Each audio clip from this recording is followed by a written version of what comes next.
ഞങ്ങളിപ്പോൾ പൈസ കൊണ്ട് വാഗ്വാദം നടത്തുന്നതല്ല. പക്ഷഭേദം മുക്കുവ സമുദായത്തോട്, തീരദേശ മേഖലയോട്, ലത്തീൻ സമുദായത്തോട് കാണിക്കുന്ന പക്ഷഭേദത്തിനെയാണ് ഞങ്ങൾ ചൂണ്ടിക്കാണിക്കുന്നത്. വോട്ട് വരുമ്പോൾ അമ്മേ, ചേച്ചി, അനിയത്തി, മക്കളെ എന്നൊക്കെ പറഞ്ഞ് അവർ വോട്ട് ചോദിക്കും. വോട്ട് കഴിഞ്ഞതിന് ശേഷം അവർ വരും. പക്ഷെ ഞങ്ങളുടെ വൈദികർ ഞങ്ങൾ വോട്ട് കൊടുത്തില്ലെങ്കിലും ഞങ്ങളോടൊപ്പമാണ്. ഞങ്ങളെ വേദന അറിയുന്ന വൈദികരാണ്. അതുകൊണ്ടാണ് ഈ രാപ്പകലായിട്ടും അവരിവിടെ നിന്ന് ഈ സമരം നയിച്ചുകൊണ്ട് പോകുന്നത്. ഞങ്ങൾ കടൽ കൊണ്ട് ജീവിക്കുന്നവരാണ്. കടലിൽ ഞങ്ങളുടെ അച്ഛനും സഹോദരങ്ങളും ഞങ്ങളുടെ ജീവിത പങ്കാളിയും ആ കടലിൽ പോയി അധ്വാനിച്ച് കൊണ്ടുവരുന്നതിന് അപ്പം ഭക്ഷിക്കുന്നവരാണ് ഞങ്ങൾ. ആ കടലിനെ ദ്രോഹിക്കാൻ ഞങ്ങൾ വിടുമോ? ഇത് പിണറായി സർക്കാരൊക്കെ വന്ന് നോക്കേണ്ടത്. ഞങ്ങളുടെ വോട്ട് മാത്രം അവർക്ക് മതി. വോട്ട് കഴിഞ്ഞ് തീർന്നാൽ പിന്നെ ഞങ്ങൾ ആവശ്യമില്ല. ഞാനും വിഴിഞ്ഞം ഇടവകയിലുള്ള ഒരു പ്രതിനിധിയാണ്. എനിക്ക് പറയാനുള്ളത് കടലിനെ കുറിച്ചും കരയിനെ കുറിച്ചുമാണ്. ഞങ്ങൾ ഓടിച്ചാടി നടന്നിരുന്ന ഒരു കാലഘട്ടം ഉണ്ടായിരുന്നു. വലിയ കടപ്പുറം എന്ന് പറയുന്നത്. അത് വലിയ കടപ്പുറം എന്ന് പേര് പറഞ്ഞത് തന്നെ അതൊരു വലിയ കടപ്പുറമാണ്. ഞങ്ങൾക്ക് കൊട്ടാങ്കുളമൊക്കെ വരുന്ന ഒരു സാഹചര്യമാണ് കടപ്പുറം. ഇപ്പോൾ ആ കടപ്പുറം ഇല്ല. ഞങ്ങളുടെ കുരിശിൻ്റെ വഴിക്ക് തന്നെ കുരിശിൻ്റെ വഴിക്ക് ഞങ്ങൾ അങ്ങോട്ട് പച്ചക്കായിലോട്ട് പോകുമ്പോൾ തന്നെ ഞങ്ങൾക്കൊരു തടസ്സം സൃഷ്ടിക്കുകയാണ് ചെയ്തത് അദാനിയുടെ ആൾക്കാർ. ഞങ്ങൾ അവിടെ അങ്ങോട്ട് പ്രവേശിച്ചില്ല. ഒരു 10 മിനിറ്റ് കഴിഞ്ഞോടെ ഞങ്ങൾ എല്ലാവരും അവിടെ നിന്ന് നീക്കം ചെയ്യുകയാണ് ചെയ്തത്. പക്ഷേ ആട്ടിപ്പായിക്കുകയാണ് ചെയ്തിരുന്നത്. പക്ഷെ ഞങ്ങൾ അങ്ങോട്ട് വിട്ടിട്ടില്ല. കടലിനെ കുറിച്ച് പറയുകയാണെങ്കിൽ എൻ്റെ ഓർമ്മ വെച്ച കാലം മുതൽ ഞങ്ങളുടെ ചെറിയ ഹാർബറിൻ്റെ അകത്ത് അപകടം സംഭവിച്ചിട്ടില്ല ഇതുവരെയും.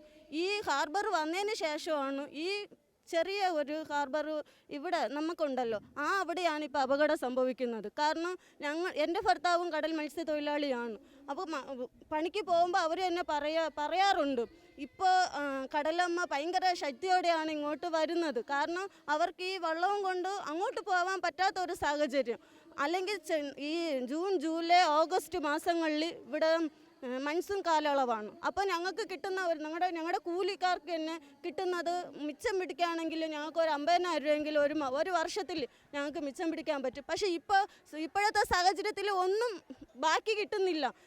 കടലിൽ പോയാൽ പോലും അന്നുള്ള ചിലവിന് പോലും കിട്ടാത്ത ഒരു സാഹചര്യമാണ്. അതുകൊണ്ട് തന്നെ ഇപ്പം ഒരു കുടുംബജീവിതം നേരെ കൊണ്ടുപോകാൻ പറ്റാത്ത കാലയളവിലാണ് ഇപ്പോൾ പുറത്തു പോകാനുള്ള തീരുമാനങ്ങൾ വരെ പെണ്ണുങ്ങൾ എടുക്കുന്നത്. കാരണം ഞങ്ങളുടെ മത്സ്യത്തൊഴിലാളി ആണുങ്ങൾക്ക് മത്സ്യം മാത്രമേ അറിയത്തുള്ളൂ. അവർക്ക് കടലിൽ മാത്രമേ ജീവിക്കാൻ അറിയത്തുള്ളൂ. അത് കഴിഞ്ഞ് വേറൊരു കരമാർഗം അവർക്ക് അറിയത്തില്ല. ഈ ഒരു സമരം വിഴിഞ്ഞത്തുകാരല്ല പുറമേ നിന്നുള്ളവരാണ് നയിക്കുന്നത്, നടത്തുന്നത്, നേതൃത്വം നൽകുന്നത് എന്നടക്കമുള്ള ഒരു അഭ്യൂഹങ്ങൾ സോഷ്യൽ മീഡിയയിൽ പ്രചരിക്കുന്നുണ്ട്. വിഴിഞ്ഞത്തും ഈ തിരുവനന്തപുരം ദേശത്ത് മത്സ്യത്തൊഴിലാളി ഇല്ലെങ്കിലല്ലേ ഞങ്ങൾ പുറത്തുനിന്ന് കൊണ്ടുവരത്തുള്ളൂ. ഇപ്പം ഞങ്ങൾക്ക് ഈ മത്സ്യത്തൊഴിലാളിക്ക് ഐക്യം പ്രഖ്യാപിച്ചുകൊണ്ട് അവരുടെ മനുഷ്യത്വം അനുസരിച്ച് ഓരോരുത്തരും ഞങ്ങൾക്ക് വേണ്ടി വരുന്നുണ്ട്. അതായത് ഞങ്ങൾക്ക് ഐക്യം പ്രഖ്യാപിക്കുകയാണ്. പക്ഷേ ഇവിടെ സമരം നടത്തുന്നത് ഭൂരിപക്ഷവും ഈ പ്രദേശത്തുള്ളവരാണ്. അതായത് വിഴിഞ്ഞം, വലിയ തുറ, പുതിയ തുറ, പൂന്തുറ അങ്ങനെയൊക്കെ ഉള്ളവരാണ്. അപ്പോൾ ഞാനൊരു വിഴിഞ്ഞത്ത് കാര്യമായതുകൊണ്ട് എനിക്ക് കുറച്ച് കാര്യങ്ങൾ സംസാരിക്കാനുണ്ട്. ഇപ്പോൾ ഒരു ഫേസ്ബുക്ക് എടുത്താലും അവിടെ പറയുന്നത് വിഴിഞ്ഞത്തുകാർക്ക് കുഴപ്പമില്ല, വിഴിഞ്ഞത്തുകാർ ഇതിലില്ല സമരത്തിന് എന്ന് പറയുന്നു. ആര് പറയുന്ന നിങ്ങൾ വന്ന് കണ്ടോ? വിഴിഞ്ഞത്തുകാരില്ലെന്ന്. വിഴിഞ്ഞത്തുകാർക്കും പ്രശ്നമുണ്ട്. കാരണം മത്സ്യത്തൊഴിലാളിയെ ഞങ്ങളുടെ ജീവനെക്കാട്ടിയും മറ്റു ചുറ്റുമുള്ള ജീവനും അവരുടെ സ്ഥിതിമ വലുതാണ് ഞങ്ങൾക്ക്.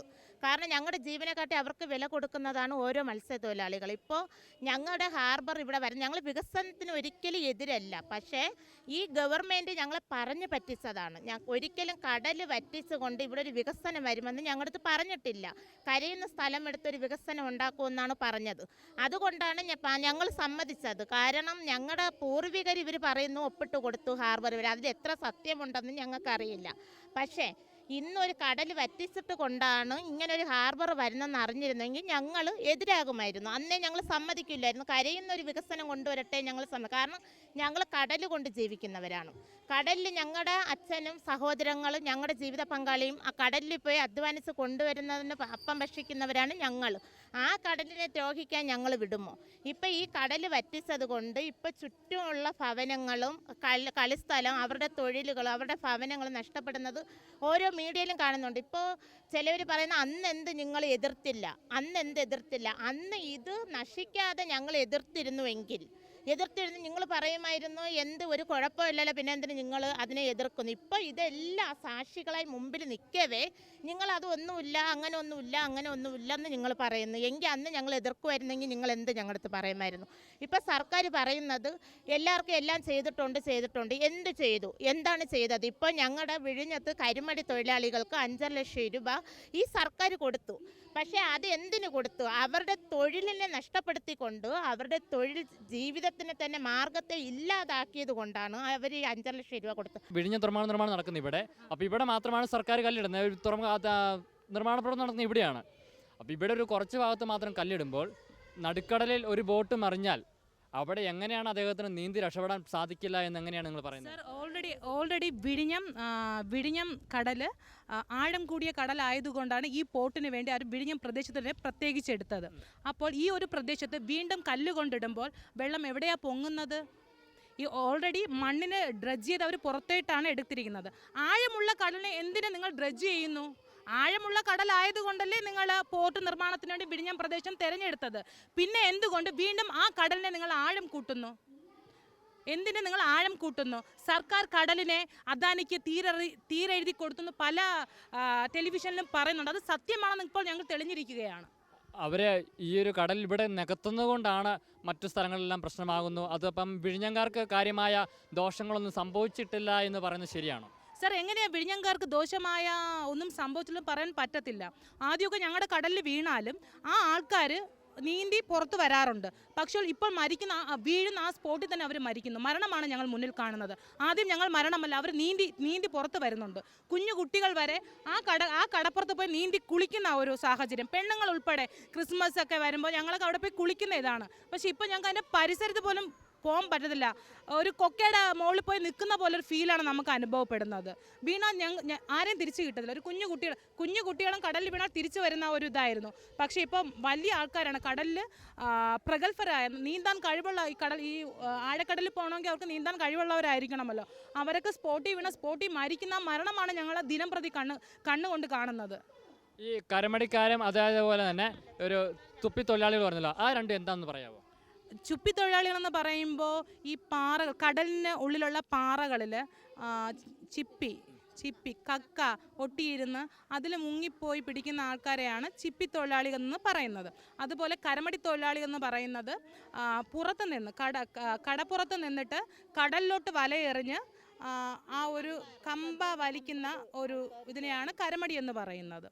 അപ്പോൾ രണ്ടുപേരും തുല്യരായ, ജോലി നിഷേധിക്കപ്പെട്ട ആൾക്കാരാണ്. തുല്യരായല്ലേ അവർക്ക് ജോലിയില്ല ഇത് കാരണം. പക്ഷെ അവർക്ക് 12 ഞങ്ങളിപ്പോൾ പൈസ കൊണ്ട് വാഗ്വാദം നടത്തുന്നതല്ല. പക്ഷഭേദം മുക്കുവ സമുദായത്തോട്, തീരദേശ മേഖലയോട്, ലത്തീൻ സമുദായത്തോട് കാണിക്കുന്ന പക്ഷഭേദത്തിനെയാണ് ഞങ്ങൾ ചൂണ്ടിക്കാണിക്കുന്നത്.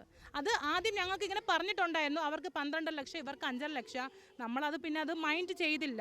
വികസനമല്ലേ ഇപ്പോൾ ഈ ഒരു വിഭാഗം ഞങ്ങളുടെ വിഴിഞ്ഞത്തുള്ള തന്നെ മാഫിയ സംഘങ്ങൾ പാവപ്പെട്ട മത്സ്യത്തൊഴിലാളികളടുത്ത് പറഞ്ഞത് വികസനം ഉണ്ടാവും, നിങ്ങളുടെ മക്കൾക്ക് തന്നെയാണ് ജോലി, വേറെ ആർക്കുമല്ല, പുറത്തുള്ള ഒരൊറ്റ മനുഷ്യർക്കുമല്ല ജോലി. അപ്പോൾ ഈ പാവപ്പെട്ട മത്സ്യത്തൊഴിലാളികൾ തങ്ങളുടെ ജീവൻ പണയം വെച്ചിട്ടാണ് ഈ കടലിലോട്ട് പോകുന്നത്. അതുപോലെ തങ്ങളുടെ മക്കളുടെ ജീവനും ബലിയർപ്പിക്കാനും അവർ അത് ജീവൻ കളഞ്ഞുകൊണ്ടിട്ടാണ്. അതുപോലെ അവരുടെ മക്കളും അങ്ങനെ പോകരുത്, യുവതലമുറ വളരട്ടെ, അതിനു വേണ്ടിയിട്ടാണ്, ആ ഒരു വികസനത്തിന് വേണ്ടി അവർ ഈ കടലിനെ ഒരിക്കലും കടൽ നികത്തിക്കൊണ്ടുള്ളൊരു വികസനം ആ സമയം തീരദേശ മേഖലയോട് സർക്കാരും അദാനിയും പറഞ്ഞിട്ടില്ല. ഈ തുറമുഖ നിർമ്മാണം നടക്കുന്നതുകൊണ്ട് ഇവിടെ കാര്യമായ വീടുകൾക്ക് നാശനഷ്ടങ്ങളൊന്നും സംഭവിച്ചിട്ടില്ല എന്ന് പറയുന്നു. കരിമ്പള്ളിക്കര കോൺവെന്റിന്റെ താഴെ വലിയ കടപ്പുറത്തിന് മുകളിൽ വീടൊക്കെ വെടിച്ചിരിക്കുകയാണ്. അതിന്റെ താൽക്കാലിക ഒരു ശമനം പോലെ ഇവർ ജസ്റ്റ് എല്ലാവരും ഒന്ന് നോക്കി, പക്ഷേ അതിനൊരു പരിഹാരം ഇതുവരെ കണ്ടെത്തിയിട്ടില്ല. ഇപ്പം ഞങ്ങളെക്കാൾ ഉപരി ഇപ്പം ഈ വിഴിഞ്ഞം മക്കൾ ഇപ്പം നിലനിൽക്കുന്നത് ഞങ്ങൾക്ക് വേണ്ടിയിട്ടല്ല. ഞങ്ങളെപ്പോലെ സ്വന്തം സഹോദരങ്ങൾക്കൊരു നഷ്ടം, ഞങ്ങൾ കാരണം ഒരു നഷ്ടം സ്വന്തം സഹോദരങ്ങൾക്കുണ്ടാകുമ്പോൾ അതിനെ പ്രതിരോധിക്കാൻ വേണ്ടിയിട്ടാണ് ഞങ്ങൾ നിൽക്കുന്നത്. അവരും നശിക്കും, കാലക്രമേണ ഞങ്ങളും നശിച്ചുകൊണ്ടിരിക്കും. കാലക്രമേണ ഞങ്ങളും ഇവിടെ നിന്ന് കുടിയൊഴിപ്പിക്കേണ്ടി വരുമെന്നുള്ളൊരു പൂർണ്ണ വിശ്വാസം ഇതോടുകൂടി ഞങ്ങൾക്ക് എത്തിയിട്ടുണ്ട്. 10 ലക്ഷം രൂപ കൊടുത്ത് ഇവിടുന്ന് മാറിപ്പോയി സുരക്ഷിത സ്ഥലം എടുക്കുന്നതല്ല നല്ലത്. എങ്ങനെയാണ് അത് നല്ലതാകുന്നത്? 10 ലക്ഷം രൂപ മാത്രം മതിയോ? ഈ 10 ലക്ഷം രൂപ കൊണ്ട് സർക്കാർ സ്ഥലം വാങ്ങിച്ച് സർക്കാർ ഒരു വീട് വെച്ച് തരട്ടെ. സർക്കാർ എന്നിട്ട് അവരെങ്ങനെ ജോലി ചെയ്യുന്നേ?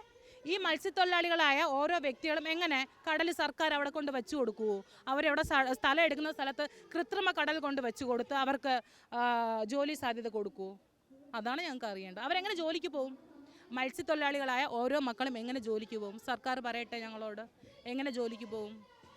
അപ്പോൾ വീടും ഭവനങ്ങളും മറ്റു കാര്യങ്ങളൊക്കെ നഷ്ടമാകില്ല എന്ന് മുഖ്യമന്ത്രി നിയമസഭയിൽ ആവർത്തിച്ച് പറയുമ്പോൾ വിഴിഞ്ഞംകാർക്കും അതൊരു വിശ്വസനീയമായ ഉറപ്പാണല്ലോ, നിങ്ങളുടെ ജീവിതത്തെ ഇത് ബാധിക്കില്ല എന്നുള്ളത്. ഇല്ല, ഒരിക്കലുമല്ല. ഈ ഡ്രഡ്ജിങ് സമയത്ത് ഞങ്ങളുടെ നാട്ടുകാരാണ് ഉറങ്ങാതെ കിടന്നിട്ടുള്ളത്. കുഞ്ഞു കുട്ടികൾ, വയസ്സായ ആൾക്കാർ, എത്ര പേര് ഈ ഇടിയുടെ ശബ്ദം കേട്ട് ഹാർട്ട് അറ്റാക്ക് വന്ന് മരിച്ചിട്ടുണ്ട്. അത് ഞങ്ങൾ സർക്കാരിനോട് പറഞ്ഞിട്ടുണ്ടോ? അതിനെ ഇപ്പോൾ പോയി പറഞ്ഞത് ഞങ്ങൾ തീവ്രവാദികളായ അപ്പോഴേ അവർ മുദ്ര കുത്തുമായിരുന്നു. ഡ്രഡ്ജിങ്, ഈ പിണറായി സർക്കാർ ഈ ഡ്രഡ്ജിങ് സമയത്ത് 1 മണിക്കൂർ ഇവിടെ വന്നിരുന്നോട്ടെ. അയാൾ വയസ്സായ ആളല്ലേ, സഖാവ് വയസ്സായ ഒരു വ്യക്തിയല്ലേ. ഒരു ഈവനിങ് സമയമാകുമ്പോൾ 1 മണിക്കൂർ ഡ്രഡ്ജിങ് സമയത്ത് പുള്ളിക്കാരൻ അവിടെ അല്പസമയം കാറ്റ് കൊള്ളാനിരിക്കട്ടെ. പുള്ളിക്കാരൻ ഇരിക്കാൻ പറ്റുമെന്ന് ഞങ്ങളൊന്ന് നോക്കട്ടെ. ഒരിക്കലുമില്ല, ഉറങ്ങാത്ത രാത്രികളാണ് ആ പ്രദേശത്തൊക്കെ ഉണ്ടായിട്ടുള്ളത്. ഡ്രഡ്ജിങ് സമയം നിങ്ങൾ വന്ന് നോക്കിയാൽ മതി. ഡ്രഡ്ജിങ് സമയത്ത് ഞാനൊക്കെ കുറച്ച് മുകളിലോട്ടാണ് താമസം, ഞങ്ങൾക്ക് വരെ സൗണ്ട് കേൾക്കും. ഞങ്ങളിത് എവിടെ സൗണ്ട് നോക്കുമ്പോൾ അവിടെ ഡ്രഡ്ജിങ് പണി നടക്കുകയാണ്. ആ തീരപ്രദേശത്തുള്ള ഒറ്റ മനുഷ്യർ ഉറങ്ങത്തില്ല, അവരെല്ലാം കണ്ണും തുറന്നായിരിക്കുന്നത്. ഇതും ഒരു സഹനമല്ലേ? ഇങ്ങനെയുള്ള വ്യക്തികളാണ് എന്ത് പറയുന്ന തീവ്രവാദികളായി മുദ്ര കുത്തപ്പെടുന്നത്.